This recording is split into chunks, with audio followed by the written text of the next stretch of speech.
Va ora in onda Largo ai bambini, educazione e dintorni. Dove c'è un bambino, c'è un'intera società, con Francesca Corbella. Bentrovati tutti.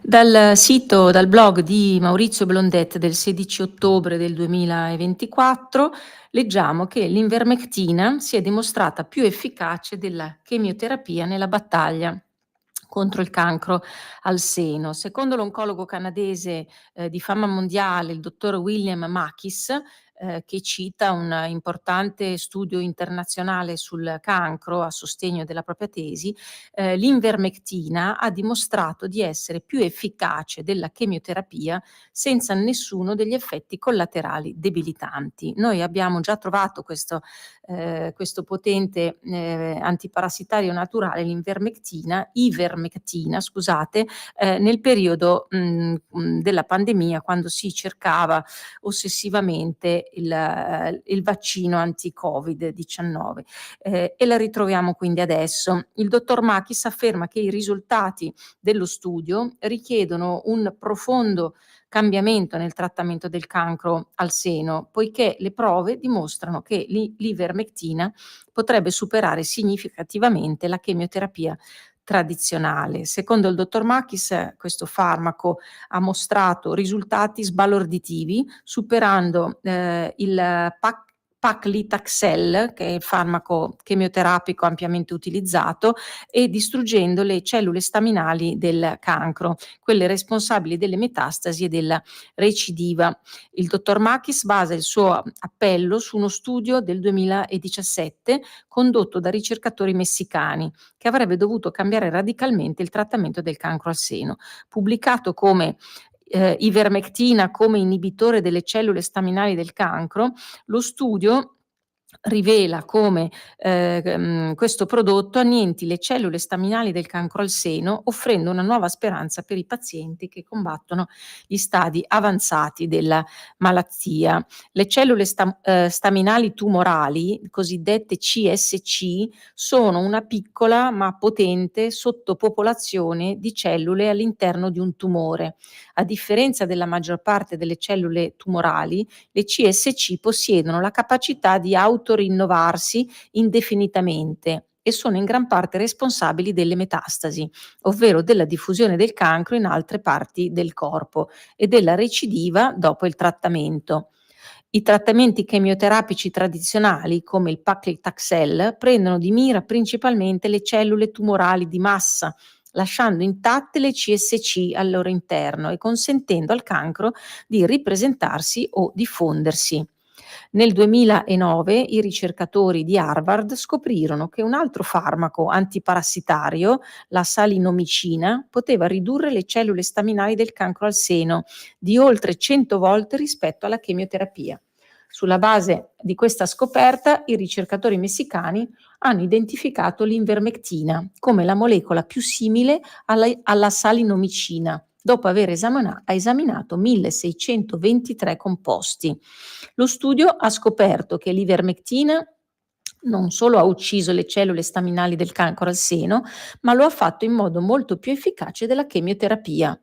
Secondo i ricercatori, l'ivermectina inibisce preferenzialmente la vitalità delle popolazioni arricchite di cellule staminali cancerose rispetto alla popolazione cellulare totale. Il modello opposto è stato osservato con il trattamento con paclitaxel. I risultati principali: l'ivermectina è più efficace della chemioterapia, colpisce le cellule staminali tumorali resistenti ai trattamenti tradizionali. L'ivermectina distrugge le cellule staminali cancerose. Queste cellule staminali sono responsabili del fallimento del trattamento del cancro, delle metastasi e delle recidive, rendendo l'ivermectina un potente strumento per prevenire la diffusione o la recidiva del cancro. L'ivermectina riduce l'espressione dei geni staminali. Questi geni sono altamente espressi nelle cellule staminali tumorali e la loro riduzione indebolisce la capacità del cancro di rigenerarsi. Questa è un'ottima notizia. Saltiamo completamente di argomento. È pronta al via la nuova edizione 2025 della Scuola di Formazione Politica della Lega. che è la più importante e affermata realtà di formazione politica in Italia. Da anni, 10 per l'esattezza, perché siamo alla 10ª edizione, propone un format di alta formazione che alterna momenti strettamente didattici con docenti universitari e formatori di primo livello, insieme a testimonianze dirette dei principali protagonisti e volti noti del mondo delle istituzioni, dei partiti, delle categorie economico-sociali e dei mass media.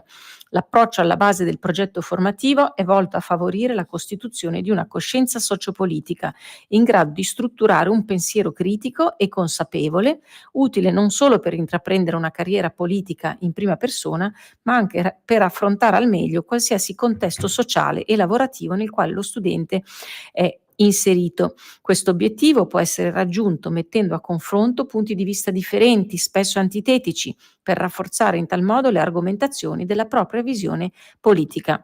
Penso, conosco, creo è il claim che da sempre contraddistingue il percorso di formazione e ne rappresenta la sua essenza. Era tra l'altro uno slogan che aveva voluto Matteo Salvini. Il pensiero, infatti, penso, conosco, creo, il pensiero è l'atto di intuizione fondamentale che avviene nel momento stesso in cui ci si pone una domanda. Perché? Che stimola la nostra voglia di conoscenza. La domanda delle domande. Perché? E da qui parte la ricerca, la voglia di approfondire, di mettersi in discussione in prima persona, ovvero di conoscere, per poi aggiungere l'atto della realizzazione finale, quindi la creazione, l'epilogo di un processo che permette di realizzare ciò che prima si era solamente immaginato o desiderato. È quindi una scuola che ha un approccio filosofico ma anche sostanziale e realistico. La scuola si compone di 3 anni di corso. Il primo anno riguarda i temi più generali di carattere storico, economico, sociale e giuridico per una formazione d'ampio raggio. Il secondo anno tratta i temi della comunicazione, della crescita personale, delle dinamiche di gruppo e dello sviluppo di una leadership nell'ambito dei contesti politici pubblici e privati. Il terzo anno è volto ad approfondire aspetti più strettamente tecnici legati alla corretta gestione e controllo della pubblica amministrazione. Io ne ho fatta una parte di questa scuola di formazione politica e vi posso garantire che è veramente interessante, piacevole e anche divertente. Per tutte le informazioni e iscrizioni andate su www.scuoladiformazionepolitica.it. E tra l'altro Matteo Salvini non manca mai di fare il suo intervento e la sua comparsa durante le varie sessioni. Saltiamo ancora di palo in frasca, oggi diamo notizie a raffica. Test di medicina 2025, al via la riforma con il semestre per tutti. Vediamo un po' come funziona e scrive Teresa Maddonni da Money.it del 16 ottobre. La novità è stata presentata in Senato dal Presidente della Commissione Istruzione Roberto Marti e dal Presidente della Commissione Sanità Francesco Zaffini. La riforma del test di medicina 2025 prevede un semestre per tutti, propedeutico alle selezioni, cioè un semestre di frequenza e di lezioni propedeutico alle selezioni. Ma come funziona nel dettaglio? Fino ad oggi il test di medicina ha rappresentato l'incubo di moltissimi studenti, aspiranti camici bianchi, visto come uno scoglio insormontabile, e in tanti casi lo era davvero, anche con un test fatto a crocette con domande piuttosto capziose e poco inerenti. La facoltà di medicina resterà ad accesso programmato con il numero chiuso tanto odiato, anche dalla sottoscritta tanto odiato, ma tutti coloro che desiderano diventare medici avranno l'opportunità di mettersi in gioco per un semestre. E mi sembra veramente un grande passo avanti, perché io detesto il numero chiuso nelle università, tutte le università, non soltanto medicina, perché la trovo una misura altamente discriminante, fascista, di dover escludere a priori degli studenti che magari potrebbero rivelarsi dei grandi professionisti o anche solo dei grandi studenti, ovvero dei ricercatori del pensiero, dei ricercatori della conoscenza.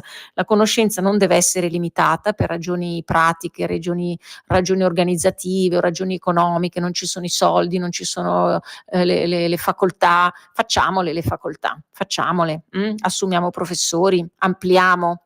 non mettiamo numero chiuso, anche perché, da 14 a 18, 19 anni il passaggio di crescita e il cambiamento di un ragazzo è gigantesco, ma non è da meno da 18, 19 ai 25.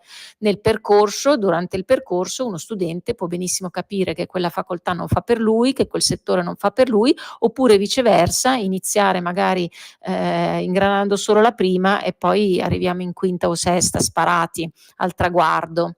Quindi non è detto che uno studente che viene escluso all'inizio a causa del test d'ingresso possa non essere un grande medico, un grande professionista, e questo per stare solo nella facoltà di medicina.